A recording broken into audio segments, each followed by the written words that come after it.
Bonjour les entrepreneurs, voyons aujourd'hui le positionnement.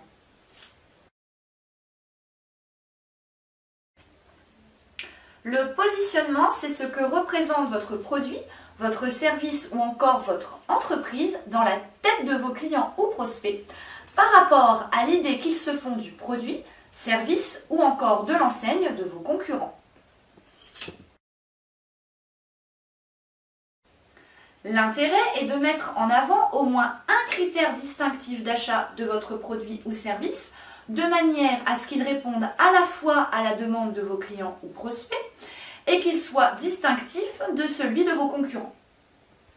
Ceci dans le but de pallier à la concurrence, voire aux produits de substitution. Prenons pour exemple le positionnement des eaux minérales, vous allez comprendre tout de suite. Par exemple, vous attendez d'une eau minérale, qu'elle soit bonne pour la santé et respectueuse pour l'environnement, vous allez opter pour Volvic, né dans l'écosystème des volcans.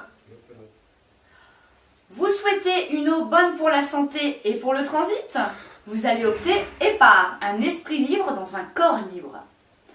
Vous souhaitez plutôt une eau qui vous donne le plein de vitalité, vous allez opter pour l'eau des sportifs, Vitel, il y a quelque chose dans cette eau. Ou alors, vous souhaitez une eau au pouvoir de longévité qui vous fait rester jeune, vous allez opter pour Evian, Live Young. Ou alors encore, vous souhaitez une eau qui vous assiste quotidiennement dans votre combat contre les kilos, et là, vous allez plutôt opter pour Contrex, mon partenaire minceur, ou encore mon eau masseur, c'est Courmayeur. Vous voyez, chacune de ces eaux répond à un besoin consommateur et ont pour la plupart un caractère différenciateur. Mais comment établir votre positionnement? C'est très simple. Primo, analysez votre marché cible. Qui sont-ils? Leur âge, leur catégorie socio-professionnelle, etc. Qu'attendent-ils de votre produit ou service? Quels chiffres d'affaires peuvent-ils vous générer et pour combien de temps?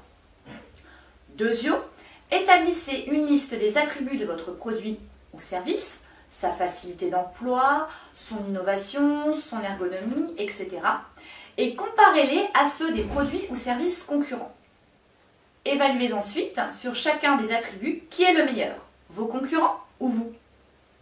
Vous pouvez vous aider en constituant un mapping de positionnement. J'approfondirai cette notion lors d'un prochain tuto.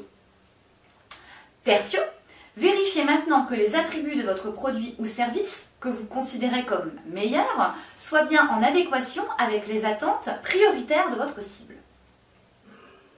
Et enfin, justifiez le positionnement choisi en apportant des preuves tangibles comme des tests clients ou prospects par exemple.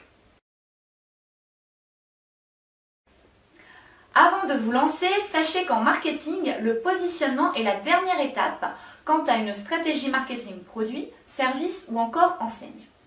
Elle vient après la segmentation et le ciblage, deux notions que j'aborderai plus précisément lors de prochains tutos. Voilà, c'est terminé pour aujourd'hui. N'oubliez pas que cette vidéo est un tuto marketing et qu'elle a pour but de vous initier à la démarche marketing et qu'elle n'est par conséquent pas complète.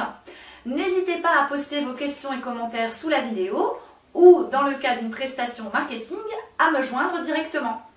À jeudi prochain les entrepreneurs!